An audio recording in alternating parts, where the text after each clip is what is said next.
right, we welcome into the studios today Judge Harold McLendon, Honorable Harold McLendon. Most everyone will recognize you, Judge McLendon. Appreciate the interview. I love being here. Yes, sir.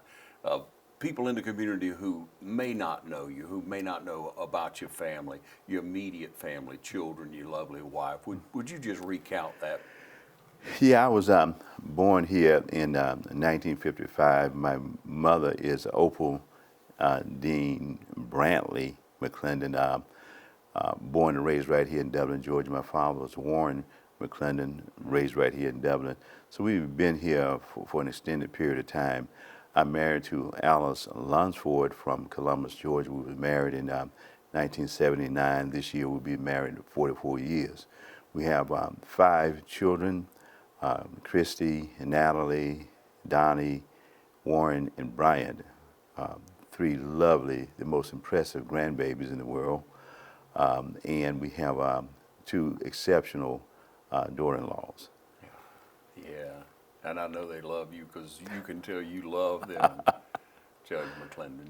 You really do.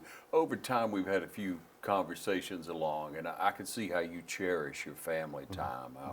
But beyond that, Judge, you have a reputation of helping people in need throughout our community, people who may not get help otherwise. Yeah. I tell you, this takes me back to somewhere around 1960, 61. We had a family gathering over at the Scottsville side of town, had a party. It was over with about 9 o'clock at night.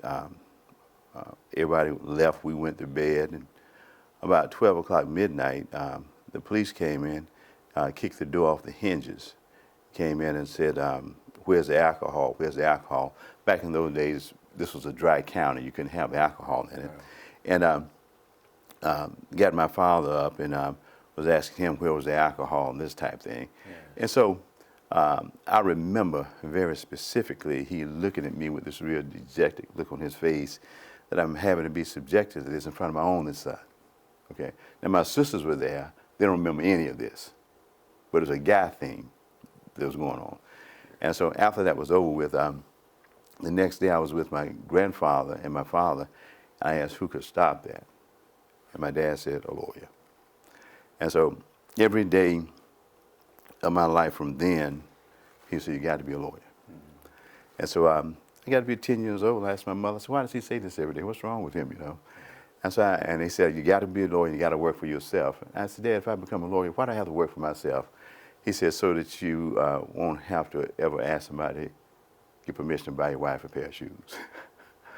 But the whole thing was out of sense of helping somebody. And it has been a phenomenal career in that you can always help somebody. Sometimes it means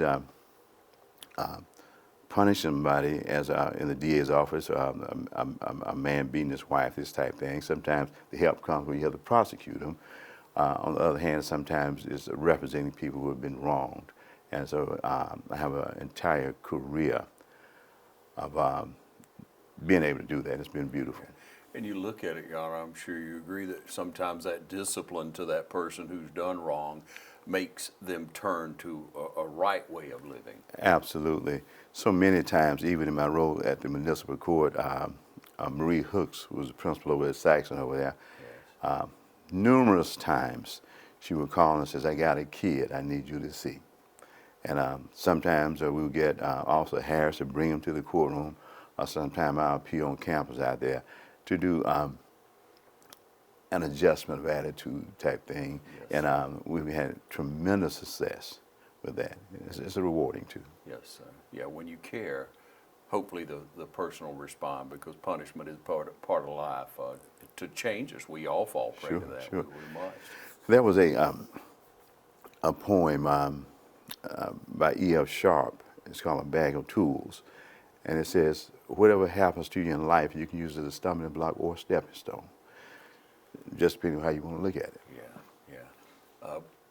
Wonderful story, heart-wrenching to me. You had shared that years ago, and I couldn't get over that recount of what happened that night to your family, to your father, and what you experienced, and what it propelled you to really from the encouragement of your father and wanting to help. It took, and I would recount it when I'd see you for so long, that would come back to my mind. And, you know, to me, almost bring tears to my eyes because of how detrimental that had to be. And you know, people don't realize, and I didn't for a long time, when my father would recount stories of him growing up and people being taken advantage of, him, his family, you know, that there was no one to step up and be the fail-safe for people. If they were mistreated, many times they were just mistreated. Sure, sure. And it was a very courageous thing my father did, because the next day he went out and sought to recruit somebody to run against a sitting sheriff, and it was Rock Bustle. And so that was the beginning of his involvement in the politics and his beginning in law enforcement. It was successful in winning that election, and he became the first black deputy sheriff in Lawrence County there. And so through that avenue, being involved in law enforcement, I got a first-hand look at stuff folks would never see. And it was very, very beneficial to me. Yeah, education can hurt sometimes, and you know, as you've said, you want to make a difference. When you learn what things should not happen, the people being taken advantage of, you have to try to stop it, Sure, don't you? sure. We do. And when I left the DA's office, I was over in Swainsboro, Georgia, and reading a book. Had a client there reading a book, and this older man went up and they was charging him with growing marijuana. I looked at this man. I said, "This man looks like my grandfather. He doesn't know what marijuana is, you know." So I went up and I asked him, "Would you like me to represent you?" He said, "Are you a lawyer?" And I said, "Yeah." He said, "Yes." So Judge McLendon says, "McLendon, he can't afford to pay you. He didn't have money." I said, "Judge, I'm not asking for you to pay." He said, "Well, why are you getting involved?" I said, "Judge, where there appears to be an injustice, I'm called to stand up." And so, in a not guilty plea for him, I walked outside and I asked him, I said, "Well, what happened?" He said, "This man paid me to hoe, you hoe cotton, keep Yes. grass out from right now, Oh, hoe my. these trees." And so they had pictures out there, these marijuana trees had no grass right because he was taking care of them. And I said, "Well, why are you doing that?" He said, "Well, he paid me $12 a day to do this." And so I said, "Well, who is this man?" And it was the local sheriff. Oh. And I said, "Are you serious?" He said, "Yeah." And so I immediately went back in the courtroom and I said, "Judge, we need to have a meeting real hurriedly." And so the DA was Rick Malone, and I said, "Rick, this is the deal. I'm not going to do anything sophisticated, illegal. I'm going to do something extra legal. I'm going to call 60 Minutes and let them do a show on how the local sheriff, this man's going to jail for the sheriff's drugs." And Judge McMillan said, "You wouldn't do that." I said, "Really? I wouldn't." They immediately got together and dismissed the charges on this man. Evidently, the sheriff didn't look at whose case it was. He never would have made the case, I'm sure. Maybe the GBI made the case or something. But I walked outside with this man, and this is what he said to me. He says, "I thought I had died and gone to heaven when you made big folks behave." Ah. And he said, "I want to pay you." I said, "You don't have to pay me." He said, "Yeah, you're not going to embarrass me, but not let me take your obligation." So he left, and I came back. He had his life saved in a grocery bag and wanted to pay me his money. I said, "Give me $50, we'll be good." He said, "That's great." So that was rewarding. Yes. Brought all he had. Yeah. Take a short break. We'll be right back with Judge McLendon. Badcock Home Furniture and More is your home store, where you'll find great savings on new living room sets, sofas, love seats, recliners, and more. Badcock Home Furniture and More has great savings every day on bedding and bedroom sets. Shop Badcock Home Furniture and More for a great selection of dining room sets. And save every day on electronics and appliances at Badcock Home Furniture and More, 1927 Highway 441 South in Dublin. Call 275-3144 for more information, or stop by and see Wendy and Tim Sumner or any of their friendly staff today at Badcock and More Home Furniture Store, where no credit is ever refused. I'm Heath Richter, and we just want to invite everybody to come on down to the Houston Clinic and check us out at our new facility. We've been in Dublin for a while now, obviously, but have a new office here, and we'd just like you to come down and see some of the new stuff we're offering. And if you need to get checked out, we'd be glad to do that for you. We've got able to do some ultrasound guided injections now, and physical therapy, and just a little bit better space. So hopefully we can get you in and out of here a little bit quicker. Come by and see us today at our brand new location, the Houston Clinic, Medical Drive in Dublin. Welcome you back. When people hear the name, my age, or at least a little bit older than me, and they hear Warren McLendon, man, they start telling you facts about him, stories about him. Yeah. It's usually with a smile and always with respect. Yeah. It makes you feel well done. Absolutely, absolutely. Yeah. Let's go back to growing up, and you shared that experience here, and your dad charged you with being an attorney. You need to be an attorney, and you set that goal and accomplished it with, yes, with your parents' help, I know. Yes. But what are some other lessons that he instilled in you?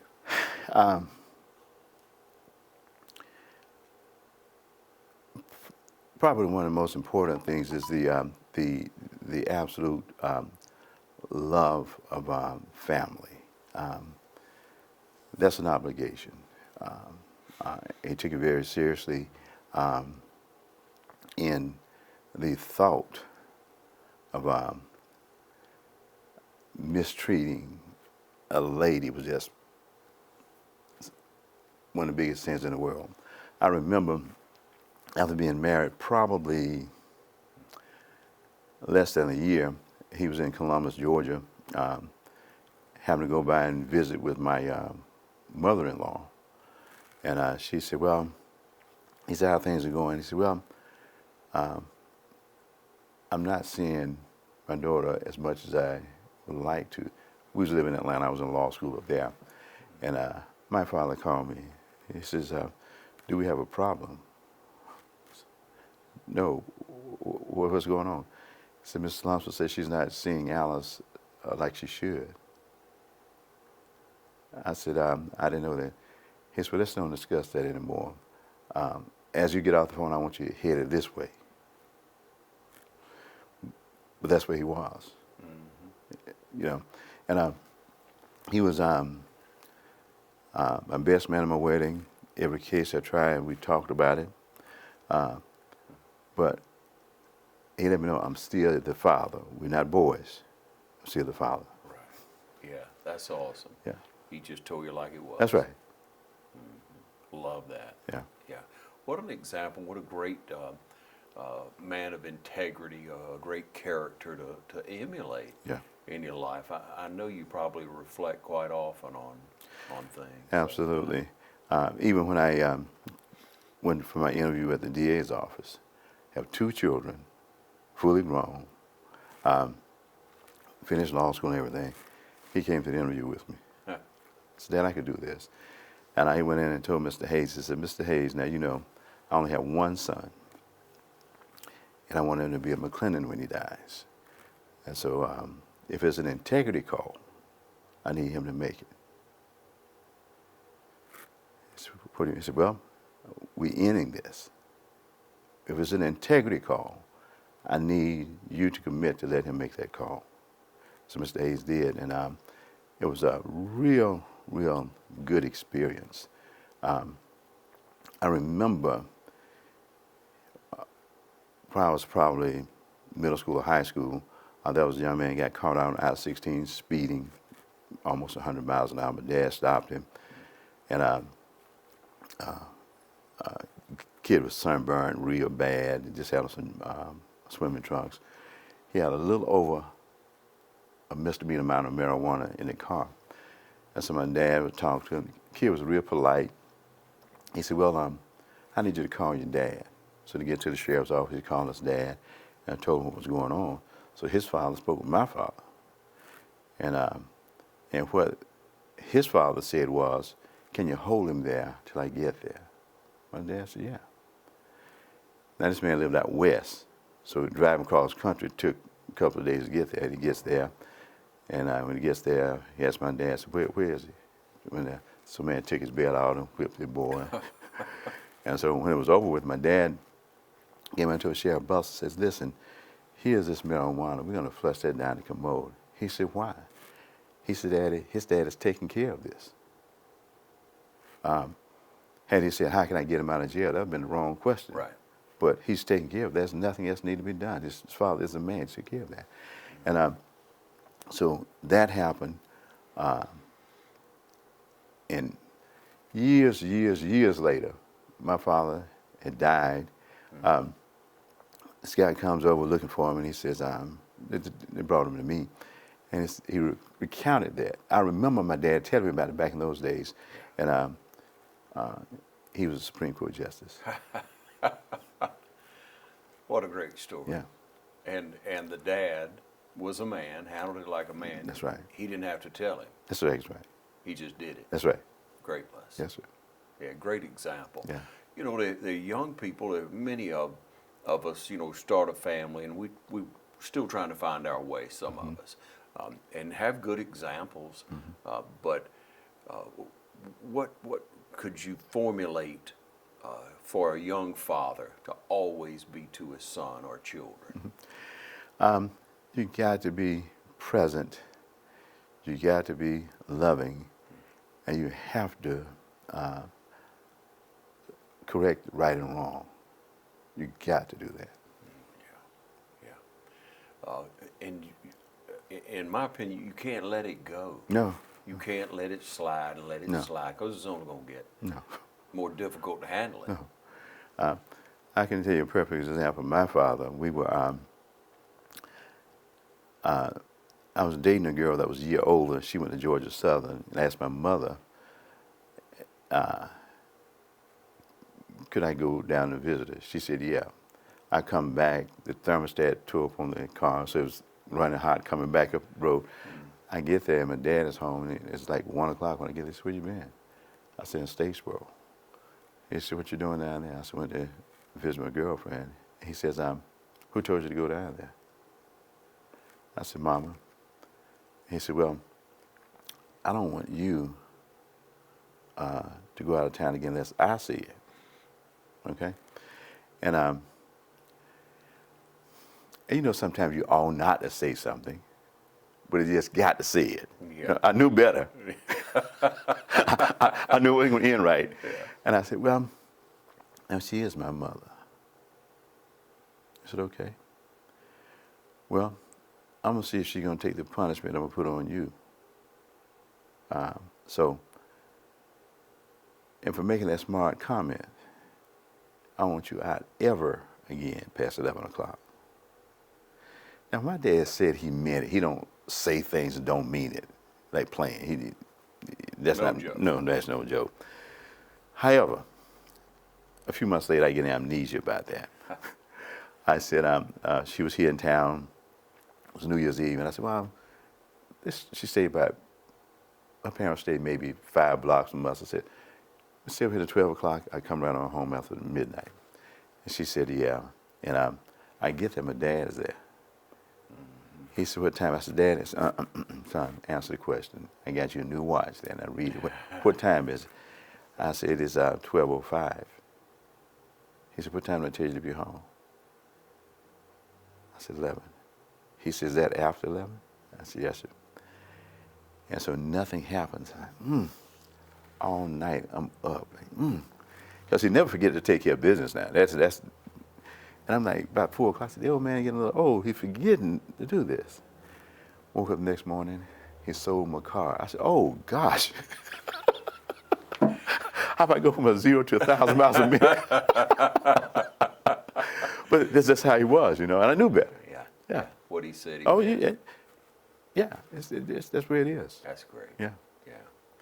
We'll take another short break and be back with Judge McLendon. You stay with us. At Central Georgia Primary Care, we are dedicated to improving your health and quality of life throughout Lawrence County with state-of-the-art facilities. We are your one-stop shop for all things health care, and there's a location near you no matter where you live. Central Georgia Primary Care is located at 406 Central Drive in East Dublin and just off Hillcrest, at 101 Mercer Drive, and in Dublin at 230 Industrial Boulevard. North, south, east, or west, there's a Central Georgia Primary Care centrally located near you. Hi, I'm Brandy, and I would like to invite you to experience our newly renovated mammography suite at the Fairview Park Hospital Breast Center. Our breast center has its own dedicated entrance with a relaxing boutique-like waiting area. You can make your appointment online anytime at fairviewparkhospital.com or by calling 478-274-3919. Most appointments take 30 minutes or less, and we will have your results back to your doctor within 24 hours. Okay, back with you, and Judge Harold McLendon here with us. We're talking about your dad, Warren, and life experiences. They're pivotal things in life that change us. There's no doubt about it. Up or down, you know, bad or good. You mentioned before, you can make a stepping stone out of it, or you can trip on a stone. I'm paraphrasing what you said, but when you look back at your dad's life and the years he grew up, and men and women that grew up at that time, black or white, it was a totally different time. Absolutely. And from what I understand, if I may offer, it seemed there were have and have-nots. That's right. And the have-nots, lived a different life, of course. They didn't have opportunities for education, for jobs. Were there things that maybe your dad told you coming along that would share some of that life? Yeah, it was, on our standards now, it was difficult. They didn't particularly see it as difficult because they were a loving family. My grandmother, Queen McLendon, had 11 children, okay? There were 6 girls and 5 boys, and they lived out in the Miller area of Lawrence County on a farm out there. And so farming, everybody worked, everybody took care of business there. One of my dad's older brothers had left and gone up to Detroit and worked in the car factories there and got a nice car and came back to visit. Everybody was marveling at his new car and everything. And a man down the road saw him and says, who do you think you are? Shoots him and kills him. And so it was a devastating thing to the family, a loving family. Never had anybody die like that in the family. And so that was a part of my telling me this story about what happened to all of my uncles and aunts and all those. Most of them was living, but a few of them were not.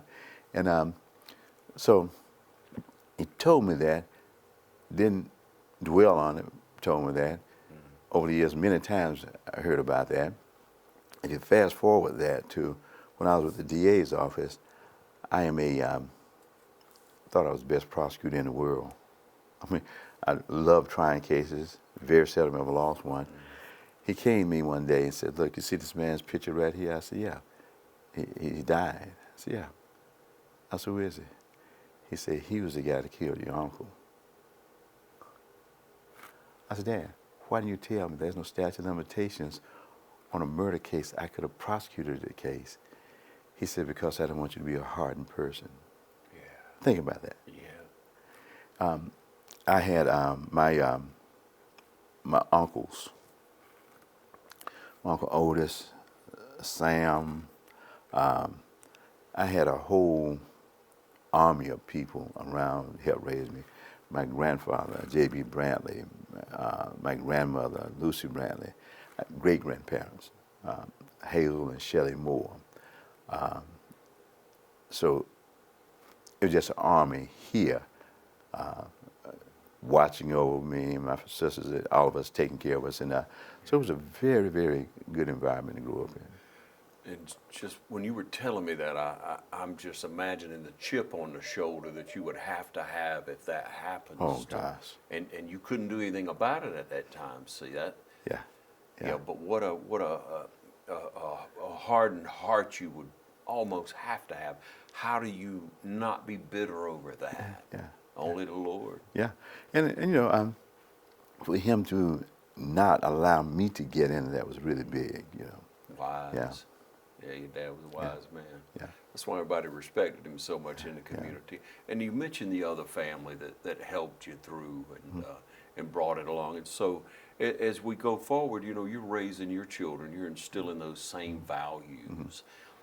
My dad used to say that he says, son, I'm going to teach you the best I can. You can learn from me what to do, but there's some things you want to learn, you know, to do better. You want to learn not to do maybe, but to do better. So what were some things you tried to improve upon?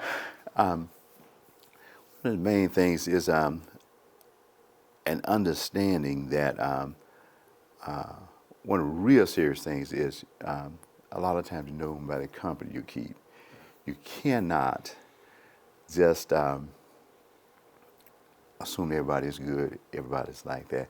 And it was kind of difficult for me to understand that. He told me that, and I'm on the basketball team in college, and you don't control what everybody else does on the team, okay? But you have to be mindful not to get yourself in a jam. I started off at Armstrong in Savannah my first year, and the day I got there, I had my own apartment. In that same apartment complex, a couple of doors down, there was some older guys had an apartment. I went in, and I was so naive in those days. My dad was a deputy sheriff. Everybody thought I was the bus man, so nobody brought drugs around me. She would tell his dad, right? Right. So I get there, and all these guys are smoking the same cigarette. And I said, hey, guys, look, I buy y'all boys a pack of cigarettes. You don't have to smoke the same one. I didn't know it was marijuana. So they started laughing. Oh, he didn't know this is marijuana and all this. And but you know, I was confident in who I was. So I didn't think I had to be with them to be popular. I thought I was good enough without that. So I found out what it was. I left. A few weeks later, my girlfriend came down from Georgia Southern. Came there. She said, those guys having a party around. Let's go around. I said, no, it's still a little bit rough. She said, let's go around. I said, no, let's don't do that. She said, let's go. We went around there, and they had an ashtray, big ashtray of marijuana, and sprinkled cocaine on it, and put a wet towel, smoked the house up. I said, you stay, I'm leaving. We walked out. 45 seconds later, everybody went to jail. Everybody. And so you just have to be mindful. My life would have been different 45 seconds later. And how do I explain to my father this happened? You know, he already told me. He already told me. Yeah. So he said, you don't have to reinvent the wheel to drive the car to the store. Take some things from me. Yeah. He said, you know. Yeah. So that's really important, because so many times my kids get in jams like that.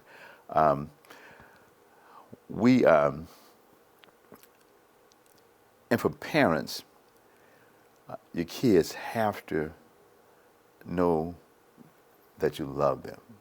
You don't have to tell them, you have to show them. After I left the DA's office, I went down to Blackshear, Georgia. The judge down there asked me, he says, are you a lawyer? And I said, yes, sir. I'm sitting where lawyers sit. I'm wearing a suit like lawyers, you know. Yes. And I said, well, I need to see your state bar card. I've never heard that before. Haven't heard it since then. I said, really? I said, Judge, I promise you I'm a lawyer. I want to see a bar card. I reluctantly showed it to him. And he says, how long have you been practicing? A few years. But I saw that this wasn't going to end well. And so in a not guilty plea for my client came back. When I had to go back, I told my dad, I said, listen, I'm going to Blackshear. And in keeping with my obligation to represent my client, I think I'm going to have a problem. So if you don't hear from me, come check on me, Yeah. So I went down there, didn't have a problem. Everything worked out well. They dismissed the charges on my client. I had some extra time, so I went down to Tiffany, visit some friends and all this stuff, I get back every night at 7 o'clock. We met at my dad's mom's house and talked. He wasn't there. I said, Mom, where's Dad? He said, I don't know. I said, you don't know? And we didn't have any cell phones back in those days now. Yeah. What do you mean? Never did that happen. 10 o'clock, he finally showed up. I said, where you were? Where were you? I didn't hear from you at 5 o'clock, so I came to check on you. I went to Blackshear. Think about that. No. On the way. Yeah. Yeah. Yeah. Good guy. No doubt. No doubt. Take a short break. We'll be right back with Judge McLendon. 2022 was another winning season at Dublin Chevrolet. Now we're gearing up for the new year. Whether it's a Trailblazer or a truck or anything in between, our selection is growing every day. I love Dublin Chevrolet so much that I came back and bought another car. Eli sells cars well. Trey sells cars well at Dublin Chevrolet. And remember, go Dogs. Hello, I'm Andy Cullins at Cullins Supply. Bad Boy tractors built to carry the load around your farm or property. We're building on legendary Bad Boy brand by introducing a new line of small or medium-sized tractors that maintain our history, combining power, performance, and build quality while delivering the highest value in their class. With a tractor size to fit any farm, from landscapers to ranchers, Bad Boy tractors are positioned to be workhorses in the field. Coupled with our line of Bad Boy implements and cutters, you're all set to make your workday feel less like a chore. Visit us at Cullins Supply, 910 East Jackson Street in Dublin, or 826 South Harris Street in Sandersville. All right, back with you. We talk about incredible examples, pivotal times in our lives, and people who were a great example.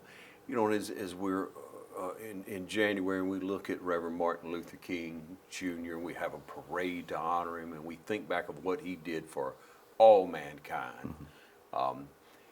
When you were coming along, what was said? What was the impression? Can you remember when you first heard about Reverend King? Yeah, it was very interesting because the thoughts that you would normally have, the anger that you would have, the response that you would have to racial injustice, he handled in a totally different way. And so to understand that, and he was talking about this guy Gandhi. I said, who's Gandhi? And so we started doing some reading about that, and we realized, my class did, realized that was the only way this thing was going to work, through a nonviolent approach. Any way other, it was never going to end.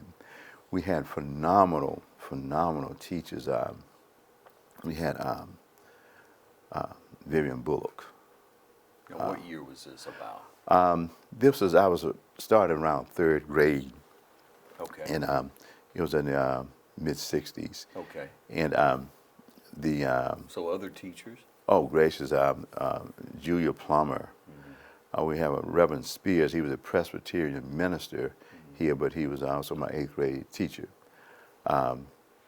We had just a whole host of them that actually deeply embedded us in that teaching.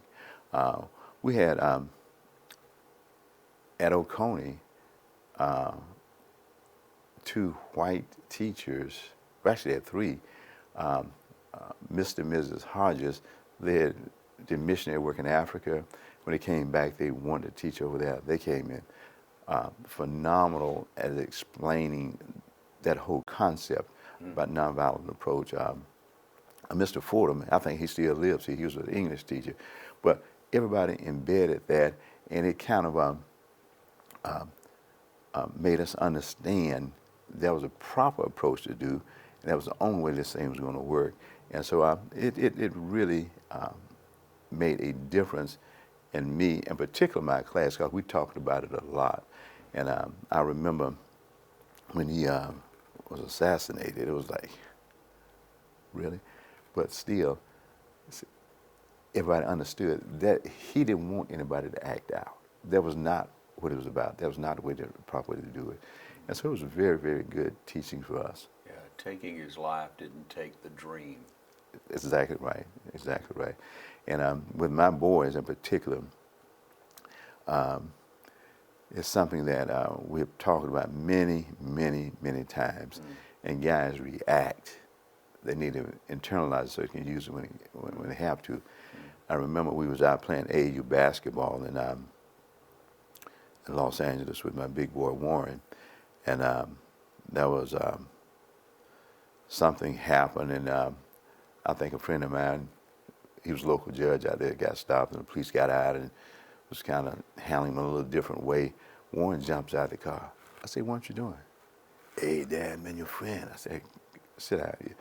He's a judge. Everything's gonna be okay." Yeah. But you can't do it that way. And you have to kind of, as those moments come, you have to explain it to him, you know. It's so difficult for a lot of us who have that, that emotion, who have an aggressive nature, aggressive right. spirit, who want to excel and who want to make sure that people are treated fairly and justice is served, so to speak, to control that. But when we have to see that when somebody else makes us lose control, we don't have control anymore. Exactly right. Exactly right. And that's what we have. We for years have talked with particular young black boys about that. You can't fight the battle on the side of the road. You can't do that. You have to do it in the courtroom. That's a never win out there. That's just the way it works. Yeah. And if you don't build that around you, I reflect on the words saying a city without walls is vulnerable from every side. A fact. And it's so hard to grip that. So our society, our young people now, and some not so young, have just changed the approach of getting what you want or getting the right thing out of a situation. Is it discouraging, and what's your advice? Well, we just have to continue to talk and pray that it comes to fruition. They understand that, because the kids play the video games. They want immediate gratification. They understand the process you have to go to get there, and that's a real problem. I was in Durham, North Carolina, in court.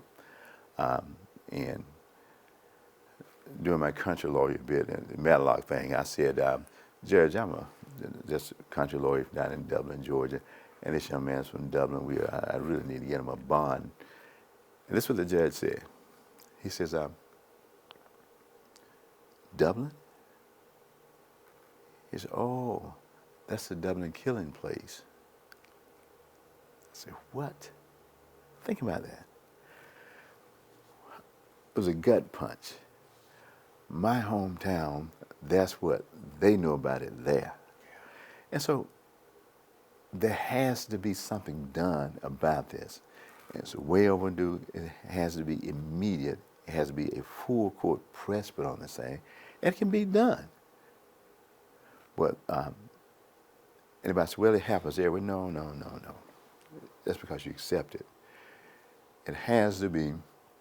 And you can do it, but you just can't do it here. You know what I mean? Yeah. And it can be.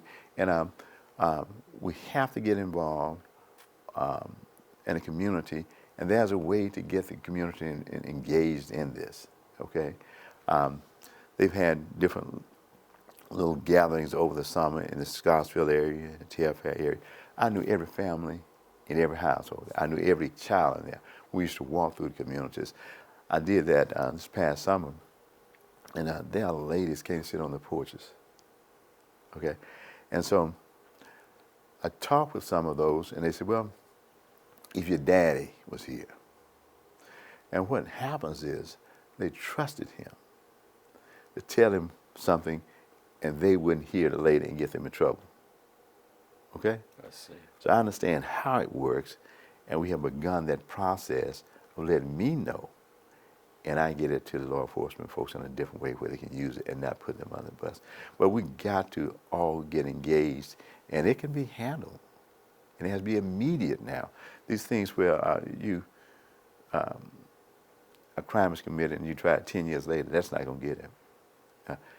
If you commit a crime, we got a case, put him on trial. And you got to send a sentence to him that makes a difference too now. It has to happen. Yes, sir. And the word I hear out of what you're saying is accountability. Absolutely. You got to hold everybody accountable. Absolutely, absolutely, absolutely. I think that law enforcement, DAs, judges, probation, everybody and the community got to get together and get this done. It can be. It can be. And we can get this done. We'll take a short break. We'll be right back, ladies and gentlemen. Folks are coming from all over to enjoy the country cooking at Minner General Store. Start your day off right with fresh cooked breakfast, including grits, bacon, eggs, sausage, and homemade biscuits.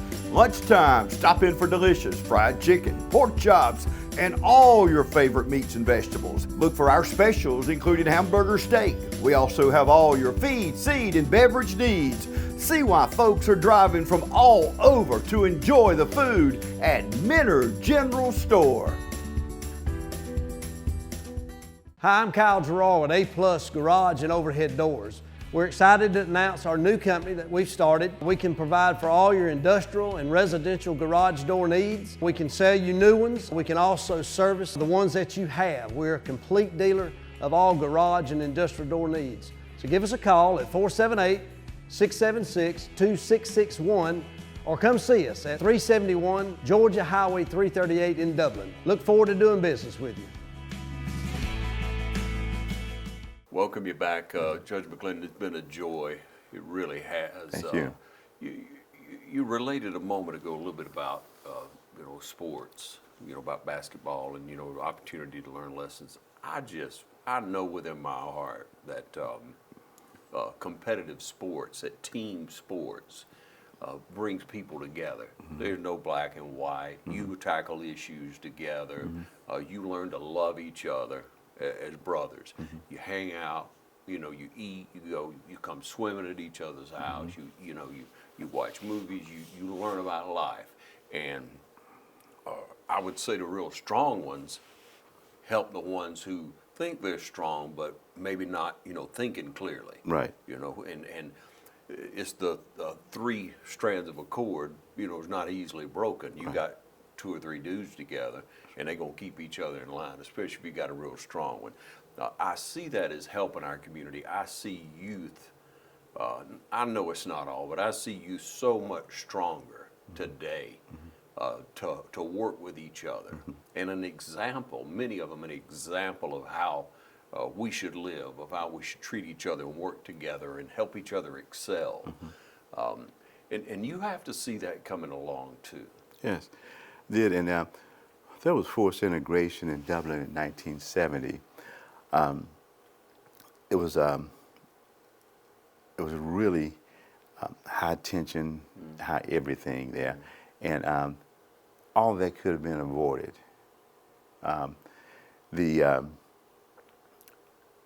last day of school, somebody from the superintendent's office came over to Oconee. I was in the gym. The whole student body was there, and whoever that person was saying, "We're going to have a new school next year. It's already been built, and we are here to talk about the name of the school, the colors, and the mascot, and this type thing." And so the thing, it really didn't go well because it didn't sound like there were going to be many concessions for Oconee. And so the person who was there just called that off and left. But he said, "Well, it won't be named Dublin High School. Won't have any of their colors. Won't have any Oconee colors." And so I remember in particular, I went home and told my mother what said. She said, "I don't think that's going to be right." I said, "Hey, I'm telling you what he said. Okay, those kids, outside of our teachers, that was the first figure from Dublin High School they have ever met. And so they went over there with that in mind, and forgetting what your parents say, that's what he said, so we're going to believe that. Yeah. He got over there, it was not that way. And that created like they had been, they had been misled. It was really bad. And I remember the first day of school, Andy Williamson, the Dr. Andy Williamson, Yes. they lived out on Industrial Boulevard. They was on the bus. They came to town, and when the bus came around and my stop to pick me up, I saw Andy and his cousin back there, and saw her get on the bus and go back there. I get between them and put my arms around him. Andy tells me about this all the time, so I knew everything would be all right then. I didn't know him, but we sat together now. It became a good situation, but it started off tense because of that. And my coach, Jim Richardson, was the epitome of what was needed. Okay, he and I sat down, we talked, and he's still living. And everything I say, he'll verify this. We sat down and talked, and I don't understand what to expect out of this thing. I didn't either. We talked, but he had certain rules. Okay, and the rules were, I said, I don't want to hear from your mother nor your father. Okay, you don't ask why, just do what he says. And he knew that there were going to be people trying to politic in the games. He's not going to play favoritism. Whoever earns it, he's going to do it. So he said, I don't want to hear from your mother, your father. And there were a couple of mothers and fathers came and said, well, John's not playing. Sure. He said, well, the reason I'm not playing now is because you came out here. So take him home with you. But that's just where he was, you know. Yes. And I remember very specifically, he had 6 goals in the gym. Every goal had a 15-minute interval. When you go, you do different drills. He says, Mac, he says, I want you to take practice, and I'm going to scout a team. I had a clipboard. Every 15 minutes, I blow the whistle. Everybody did what they're supposed to do. Toward the end of practice, I looked up at the officer up there. He was up there with the lights off. Okay. He came down, and he says, now, integrity is what you do when nobody's looking. Some of y'all thought I wasn't here. Now you go home. The rest of you boys, y'all stay with me. Now you're gonna quit tonight. You can go and quit now. But I'm gonna run. You gonna quit You gonna tonight? quit? Yeah. You Okay. go home Yeah. now, or you? And that's where he was. Oh my. So just a good guy. Yeah. And so the basketball team, in particular, very, very strong. Dr. Richardson came to my wedding in Columbus. When my boys' shots off, Donna was the player of the year in the state. He said, Dr. Doc, man, something's wrong with my shot. He would see him in the games. He'd tell him how to fix it. He's in college. He said, Dad, ask Dr. Richardson what I need to do about this. They believe in it. Yeah. Yeah. Jim Richardson, and you know, I remember seeing him at basketball games, and you know, he may still attend. If I'm going to one now, I'm usually filming it. But you know, just loved the game. Yeah. Loved Dublin. Yeah. It's fantastic, I tell you. But a stand-up guy. Oh yeah. Yeah. Isn't that a blessing? There your dad is, and many people won't do this. They won't let other men help lead their and form their son. Now, I don't mean just any man. I mean, you're going to qualify who's going to be around your child. That's right. But all those different men with different talents, helping your child, helping your young man, maybe your daughter, makes a huge difference. Absolutely. There's no question about that. That's a great story. As we go forward, just if you can, and I know you're modest, but please share with me, if you reflect on your life, what would be some of your greatest accomplishments? Marriage. All right. 5 kids, 3 grandchildren, 2 daughter-in-laws. I think standing up for the person who can't stand up for themselves. Every case that I handle at the DA's office, that thought process goes through it. Does this person need to be punished so another person can live? Does this person need a break, even though they may have done what they said happened? It's a real challenge to think about that all the time, but it's important that it happens. I told you earlier that my dad told Mr. Hayes I needed to make those integrity calls. Yes. That was a young man. I came here with his mother to visit family. As soon as he got here, 15 minutes after he got here, he went with his cousins, 2 boy cousins out in the county, and there was a burglary committed. And and the boys here, they stayed in something all the time. You know, this kid never had any problems. So I told the judge, we're going to just dismiss on him. He said, no, we're going to feed him out of the same spoon. I said, Judge, we're not going to prosecute him. And so he called Mr. Hayes, and then Mr. Hayes said, hey, Judge, you can only present what we bring to you. And I promised his dad that I let him make those calls. Don't know the guy's name. Years later, maybe 15, 20 years later, maybe longer than that, one summer meeting, my air conditioner was off at my office, came up there. There was 2 of them there. One, like a Marine in the dress blues, and a naval officer. I came up there. They said, 10 Hut officer on deck. I said, I've never been in the military. He said, but you were that you've been a naval officer. He said, what you did for me, I got an appointment to the Naval Academy. And he's some high-ranking officer at that point there.